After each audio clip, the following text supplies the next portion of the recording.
묵상 기도하심으로 새벽 예배를 시작하겠습니다. 하나님 은혜와 사랑에 감사합니다. 복된 성일에 주의 이름으로 이 새벽부터 예배할 수 있는 은혜 주심에 감사합니다. 오늘 이 하루도 마음과 뜻과 힘을 다해서 주님만 높이고 경배하는 예배가 되게 하시고 하나님의 임재와 영광을 경험하는 은혜의 하루가 되게 하여 주옵소서. 무너진 조국 교회의 예배와 기도가 회복되게 하시고 저들의 심령에 강한 마음을 주시며 이 시대를 이길 수 있는 힘은 오직 믿음이며 또 하나님의 능력뿐임을 깨닫고 주께 나아가게 하여 주옵소서. 오늘 이 하루도 온전히 주께 부탁드리며 예수님의 이름 의지하여 간절히 기도하옵나이다. 아멘. 찬송 520장 드리겠습니다.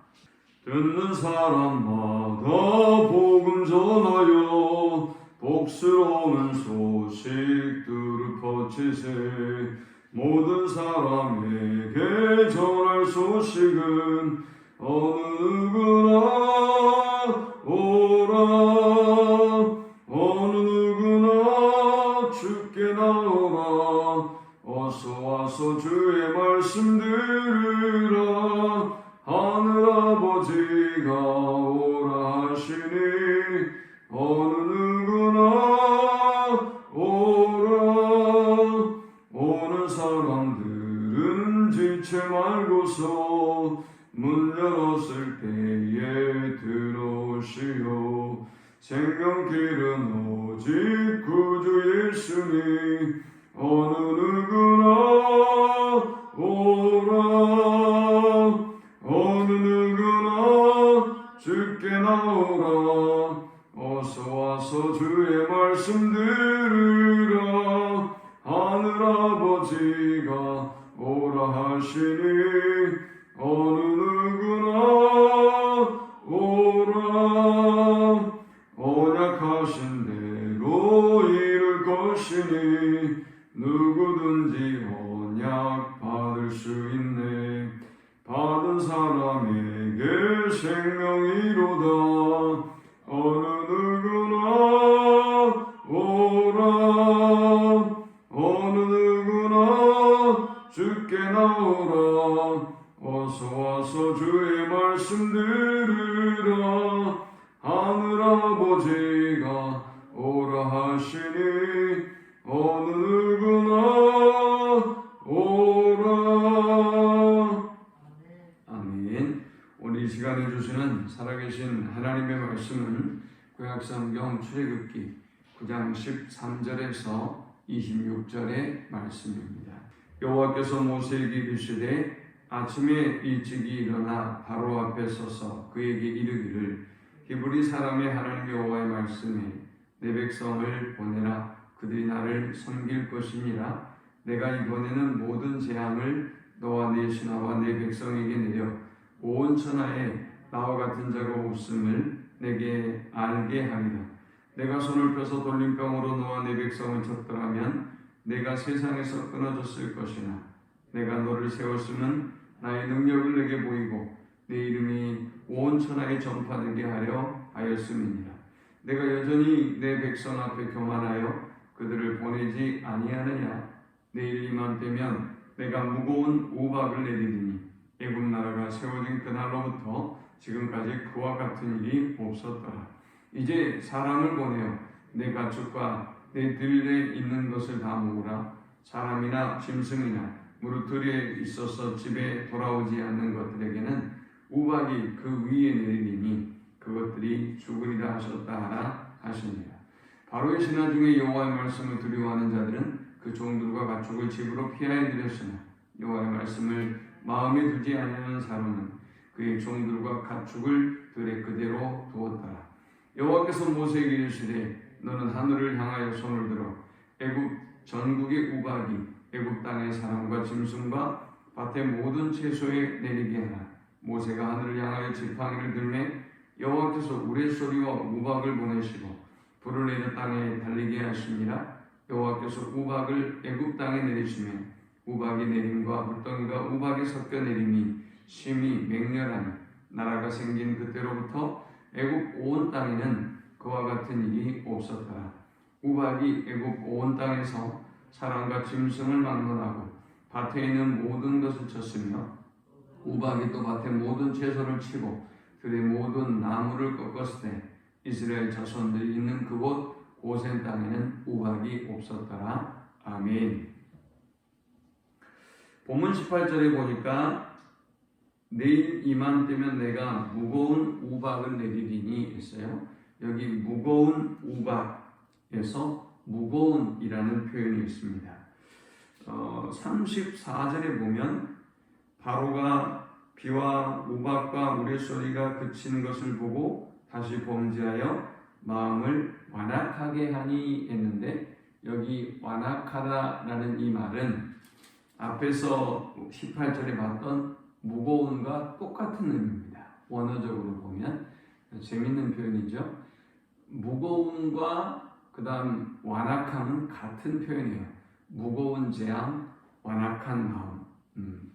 왜 이런 표현을 썼을까요? 지금까지 쭉 재앙을 보건대 인간의 마음이 교만하고 강팍하고 완악하면 할수록 하나님의 심판과 진노와 재앙은 점점 더 무거워져 가고 있는 거예요.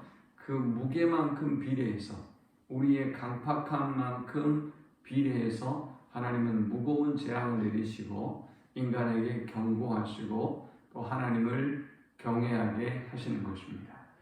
오늘 우리는 7번째 이 재앙을 통해서 7번째 우박의 재앙을 통해서 3가지 영적 교훈 묵상과 함께 은혜를 나누려고 합니다. 이 본문을 통해서 우리가 얻을 수 있는 첫 번째 영적 교훈은 하나님은 재앙을 통해서 인간의 한계를 깨닫게 하고 하나님의 존재와 능력을 선포하신다라는 것입니다.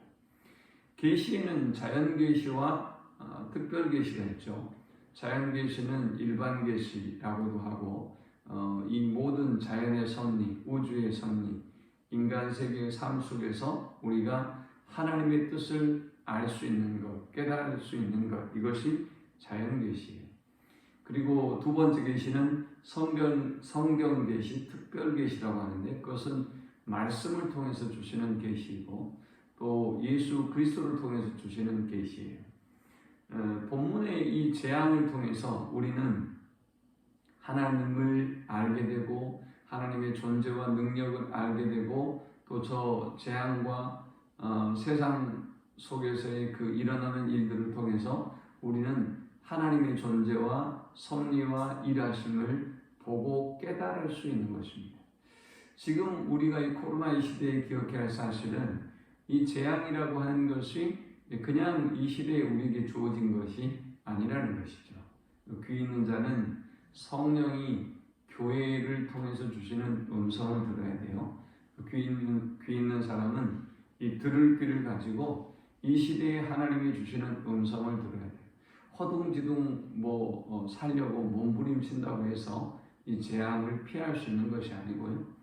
인간의 힘으로 이 재앙을 극복할 수 있다면 그것은 재앙이 아니죠. 그럼 뭐가 문제겠어요? 여러분의 힘으로 이 재앙을 극복할 수 있다고 한다면 이건 재앙이 아닌 것이죠. 여러분들이 여러분의 몸이 좋지 않을 때 나름대로 이제 생각을 하죠. 내가 어느 정도 좋다, 회복이 될 수 있을 것 같다, 아니면 내가 회복이 될 수 없을 것 같다, 그럼 얼른 병원에 가서 약을 먹는 게 좋을 것 같다. 여러분 나름대로 그 가능성을 가늠하는 거예요. 하나님은 이 재앙을 통해서 인간에게 그 한계가 어디인지, 경계가 어디인지 알게 하고 하나님을 경외하게 합니다.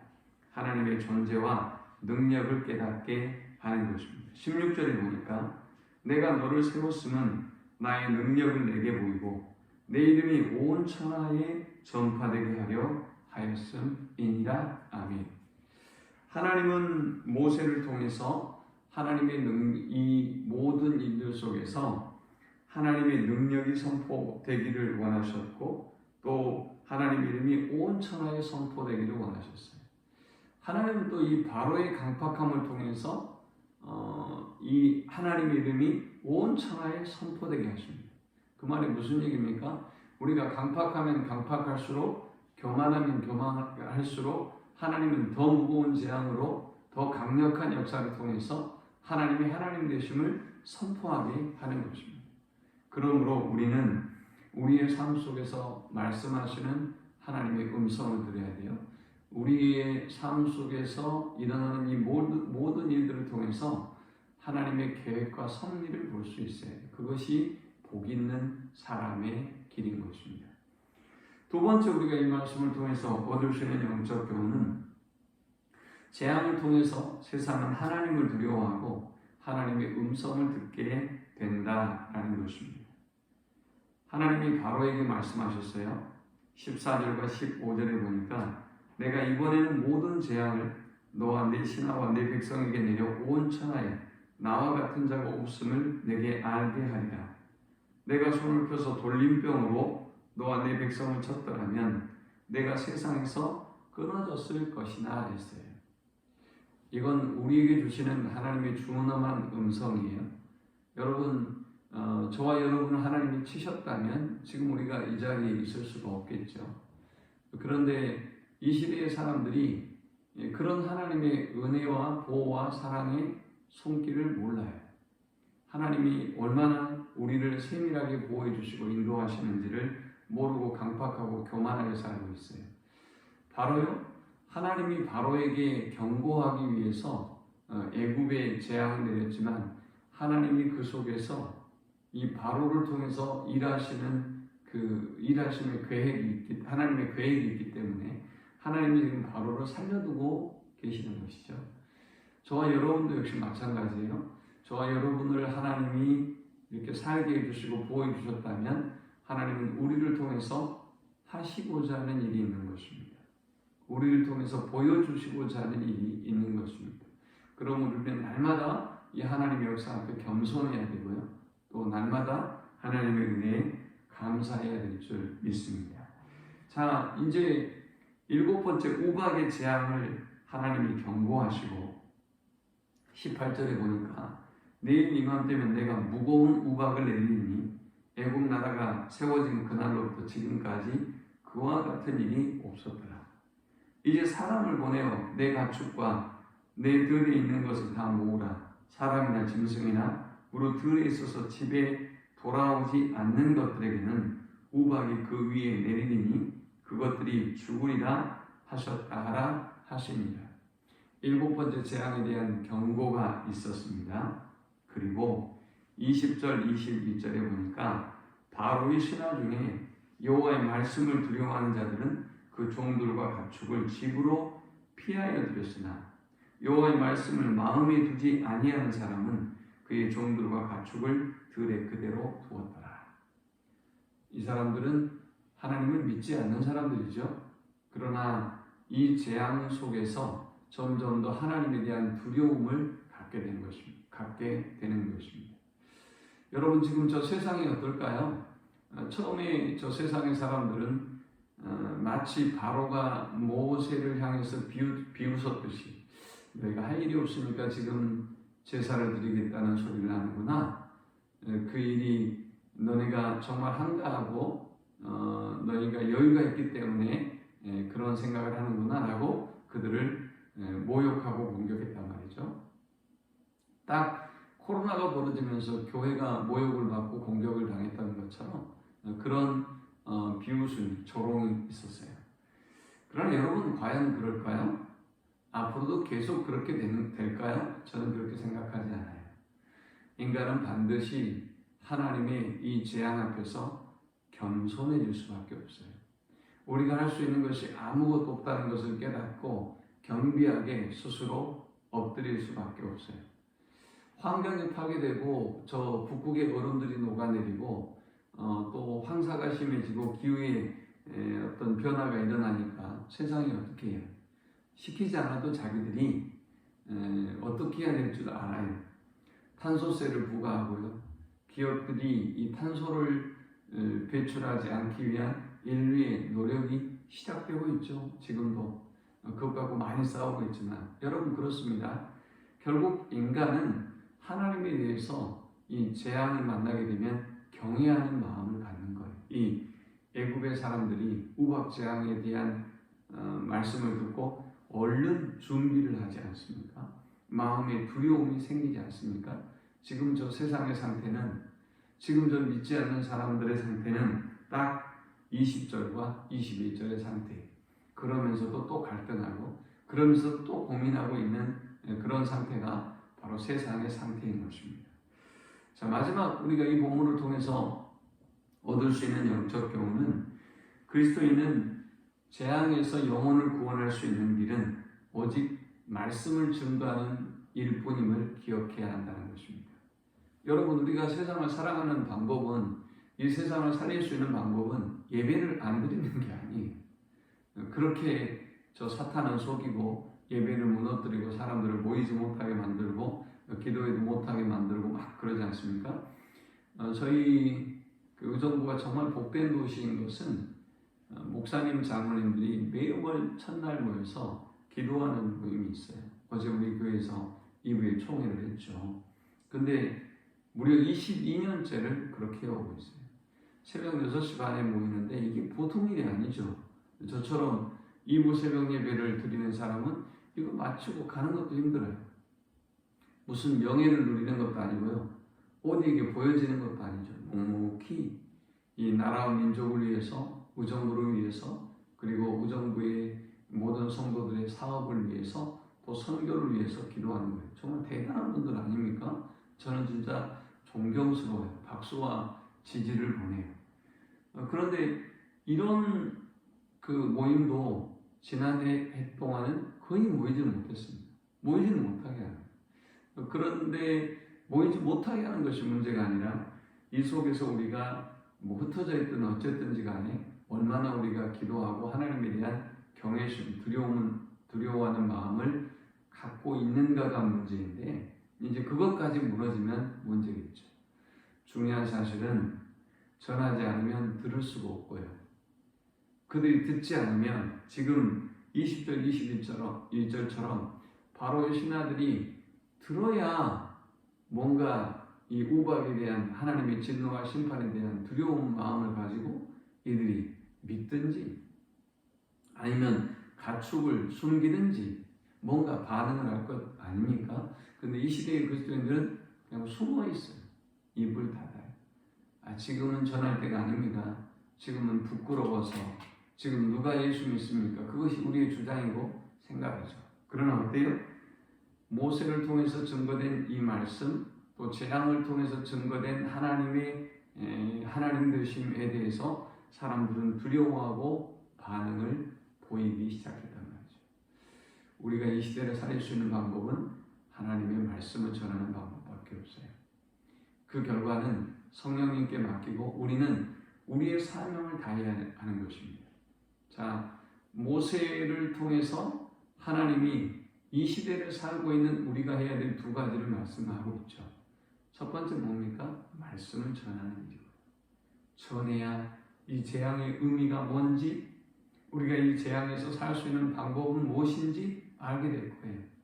또 이 시대의 그리스도인들에게 모세를 통해서 하나님이 말씀하시는 게 뭘까요? 바로가 모세에게 부탁하잖아요. 우리를 위해서 기도해라. 우리를 위해서 이 재앙을 하나님이 멈추시도록 기도해라라고 하지 않습니까? 그럼 우리가 기도해야죠. 이 두 가지를 우리가 해야 해요. 모세가 저 바로와 애굽 백성에게 하나님의 말씀을 전하고 그들을 위하여 기도했던 것처럼 기도해야 해요. 오늘 이 말씀을 기억하면서 이 시대에 우리가 해야 할 사명인 복음 전거와 기도의 사명을 멈추지 않는 우리 모두가 되시기를 축원합니다. 하나님 감사합니다. 이 시대를 바라보며 우리가 탄식은 하지만 기도하고 있는지 말씀을 전하고 있는지 하나님 우리 자신을 돌아봅니다. 이 시대의 한국 교회들을 다시 일으켜 세우시고 저들이 다시 사명을 회복하고 말씀 전하는 일에 전무하며 또 나라와 민족을 위해서 기도하는 일에 전무하는 저들이 되어지도록 인도하여 주옵소서. 이 재앙을 통해서 하나님의 하나님 되심을 깨닫게 하시고 저들이 하나님께 돌아오는 역사가 임하게 하여 주옵소서. 예수님의 이름으로 기도합니다. 아멘. 지금은 우리 주 예수 그리스도의 크신 은혜와 성부 하나님의 극진한 사랑과 성령의 인도보 교통 충만케 하시니 이 재앙 앞에서 우리가 해야 할 사명은 무엇인지 본분은 무엇인지 분명히 깨닫고 사명을 감당하기 위해서 우리의 삶을 드리기를 소망하는 이 땅을 살리기 위해서 우리의 시간과 물질과 모든 것을 헌신하기를 소망하는 귀한 주의 자녀들의 머리 위에 지금부터 영원토록 함께 있을지어다.